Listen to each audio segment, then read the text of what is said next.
இன்றைக்கி வந்து நண்டு வறுவல் தான் பண்ண போகிறோம். எப்படி பண்ணலான்னு பார்க்கலாம் வாங்க. ஃபஸ்ட்டு ஒரு கடாய் எடுத்துக்கோங்க, அதில் எண்ணெய் ஊற்றிக்கோங்க. கடுகு வெடித்ததுக்கப்புறம் 2 வெங்காயம் போட்டுக்கோங்க.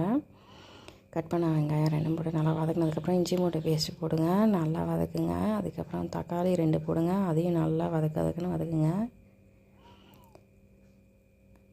அதுக்கப்புறம் மஞ்சத்தூள், கொஞ்சம் மிளகாய்த்தூள், உப்பு, கொஞ்சம் கரம் மசாலா அதெல்லாம் போட்டு நல்லா வதக்கிட்டு அதுக்கப்புறம் கொஞ்சம் தண்ணி ஊற்றி நல்லா கிண்டி விடுங்க. அதுக்கப்புறம் வாஷ் பண்ண வச்சா நண்டை வந்து எடுத்து அதில் போட்டுக்கோங்க. நண்டு போட்டதுக்கப்புறம் நல்லா கிண்டி விடுங்க. அதுக்கப்புறம் வற்றி வரும். இந்த மாதிரி வற்றி வந்ததுக்கப்புறம் கொத்தமல்லி தூவிட்டு பெப்பர் தூளும் கொஞ்சம் லைட்டாக தூவிக்கோங்க, உங்கள் காரத்துக்கு ஏற்ற மாதிரி. நண்டு வறுவல் ரெடி.